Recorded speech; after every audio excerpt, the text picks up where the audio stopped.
Hi friends, if you are looking to invest lump sum money in mutual funds right now, this video is for you because in this video I'm going to talk about 4 very critical points. Point number 1 is, should you wait for correction to happen as we have hit all-time high market right now, or should you go ahead and put your lump sum money? Point number 2 is, we are going to analyze large cap, mid cap and small cap space to find out where the valuation risk is right now. Point number 3 will be that how much of your money, lump sum money, for example, if you want to invest 5 lakh rupees, how much of that should go into small cap, mid cap, large cap, looking at that allocation. And finally, we'll come to a method of shortlisting mutual funds. I'll tell you my framework of how to go about shortlisting mutual funds. This video is going to be super interesting. Humble request for you to not skip the video, as well as press the like button if you like the video. If you don't know me, my name is Rahul Jain. I'm a full-time investor. With that, let's get this video cracking. So let's start with first point, which is, should you wait for correction or should you go ahead and invest in lump sum money right now? Allow me 2 to 3 minutes of commentary, and by listening to this commentary you will get your answer. Point number 1 is that we have been hearing in the news in the last 8 to 9 months that Indian stock market is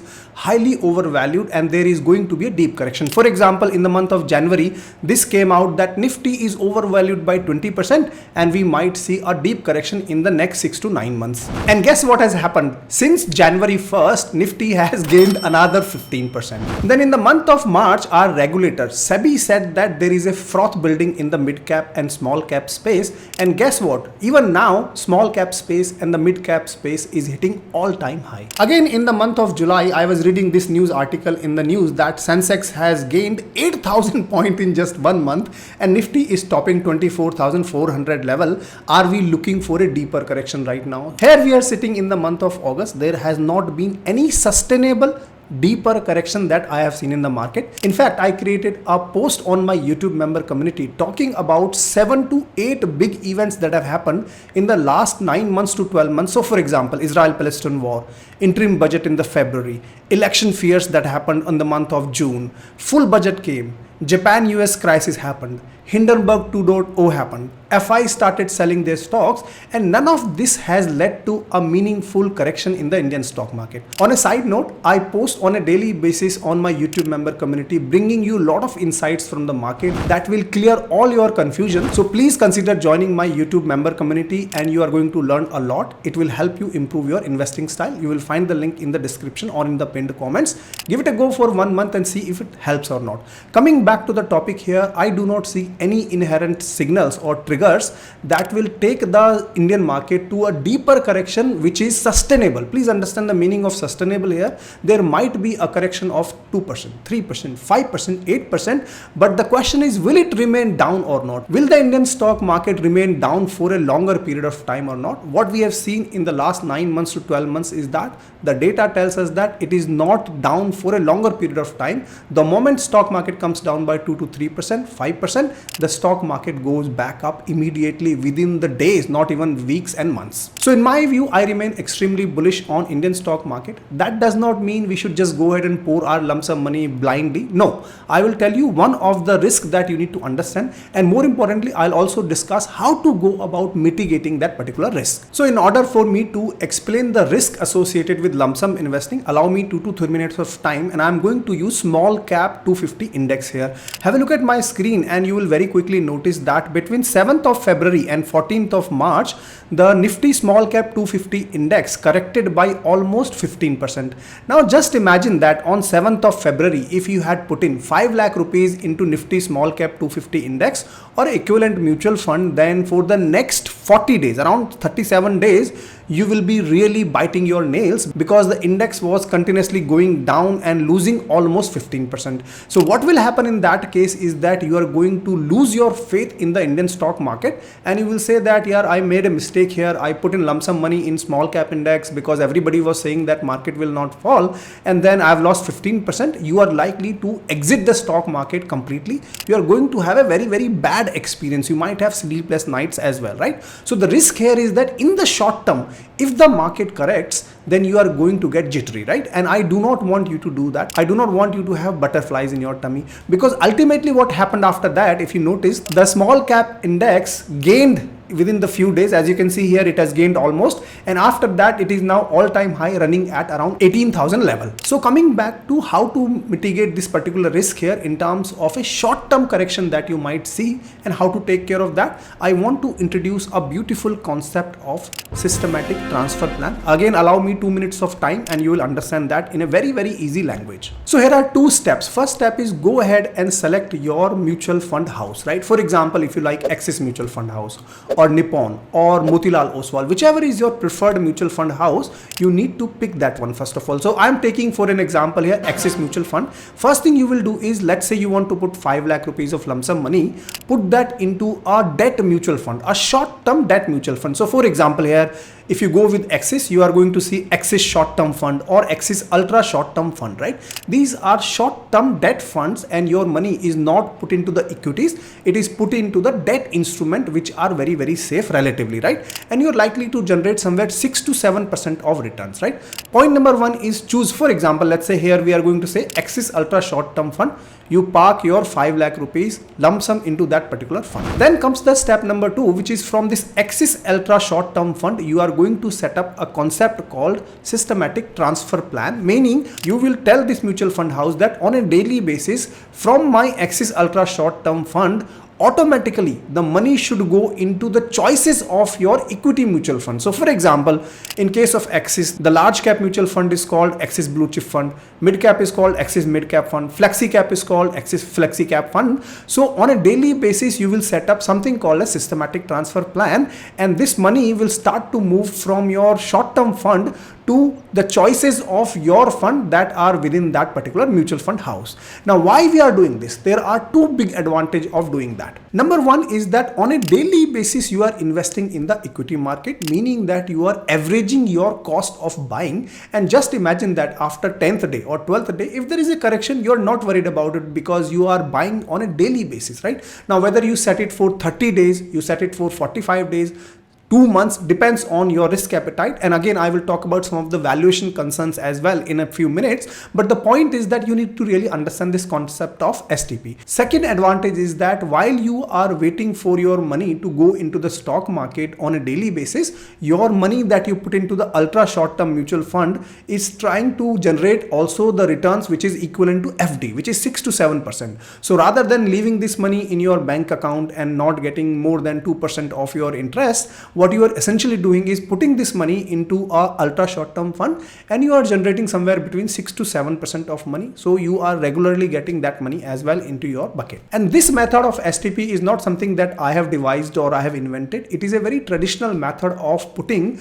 money into equity market that many wealth managers use from time and time again, because this de-risks your money in terms of getting corrected in the Indian stock market, because you never know, sometimes in the future there might be some deep correction. It might become sustainable, because past cannot predict future 100% with accuracy. I could be wrong here. There might be a meaningful correction here which might sustain for another 6 months. In that case, you are at least putting your money into on a daily basis into the stock market, de-risking your lump sum investment. One last point on STPs is that please understand that STPs are done only within one mutual fund house. For example, if you are putting your money into Axis ultra short term fund, you can only do STP to any of the Axis schemes like Axis Mid Cap or Axis Blue Chip. You can't, for example, put this money into a Nippon scheme or a Motilal Oswal scheme. Please understand there is a limitation of this STP. So therefore, selecting the right mutual fund house is very important if you want to go with your lump sum money. With that, let's move to point number 2, which is where should you actually put your money in terms of small cap, mid cap or large cap. Before I give you data backed analysis, so far if you're liking this video, request you to hit the like button. Let me know in the comments a simple thank you.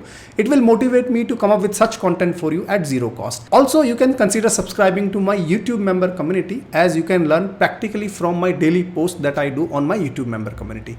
With that, let's now look at the small cap space, mid cap space or large cap space and try and understand what is going and where should we allocate our money in terms of the lump sum investment. So first of all, Nifty 50 index in the last 1 year has gained 28%. If I look at the mid cap 150 index, then it has gained almost 48%. If I look at the small cap 250 index that has gained almost 55% of gain in last 1 year. And a natural question may be that something that has gone very high is likely to correct the most. And you might say that, okay, Rahul, I think the small cap might get corrected more. I don't think it's that easy an answer that we can give that because small cap has gained 55%, it is likely to correct. We really need to look at the valuation, and let me give you 50 seconds commentary on the valuation. So if I show you this chart of comparison of the PE ratio of the various indexes, so the green line here you see is the mid cap, the purple line you see is the small cap, and the red line or the pink line you see is the Nifty PE ratio, right? And very quickly you will note at the time of recording this video, mid cap 150 PE right now is all-time high. It is at around 44,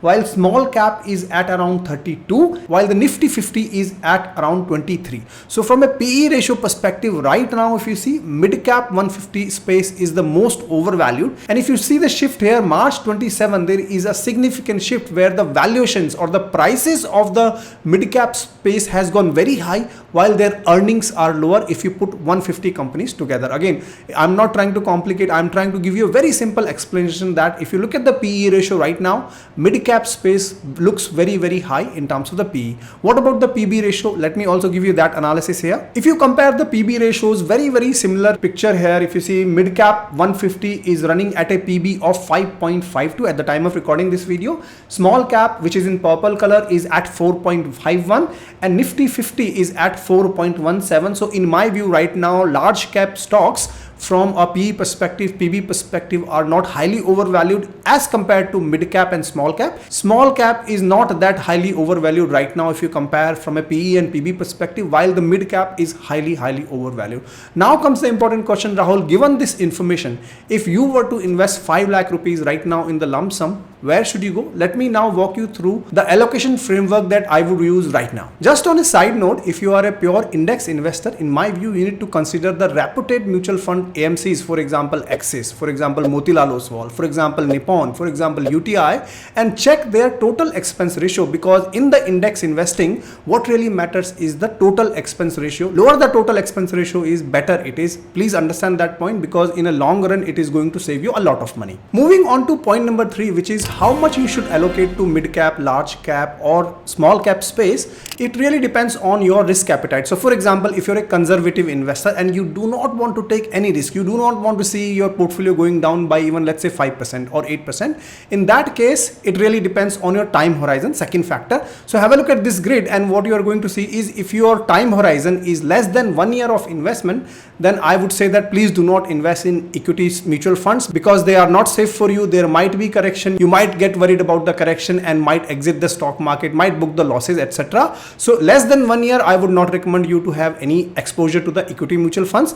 Yes, if your time horizon could be between 1 to 3 years of investment, then I would say 50% in the large cap and 50% in the flexi cap will make right now more sense. But if you're looking at greater than 3 years of time horizon, then in my view, large cap 40%, flexi cap 40%, remaining 10% in mid cap, and finally remaining 10% in small cap space will make a lot of sense if you're a conservative investor. Now, Rahul, I'm not a conservative investor. I'm okay to see my portfolio going down by around 10%. I'm okay for that particular risk. Then you're a balanced investor in my view. And in that case, again, less than 1 year, nothing to be invested in equity mutual funds. But when it comes to 1 to 3 years of time horizon, I would recommend large cap 40%, flexi cap 30%. Why I'm talking about flexi cap here is because in flexi cap mutual funds, your fund manager has the flexibility to move your money from mid cap to small cap to large cap depending on the market situations, right? So therefore, if the market condition changes in the next 2 years of time, your mutual fund manager will have the authority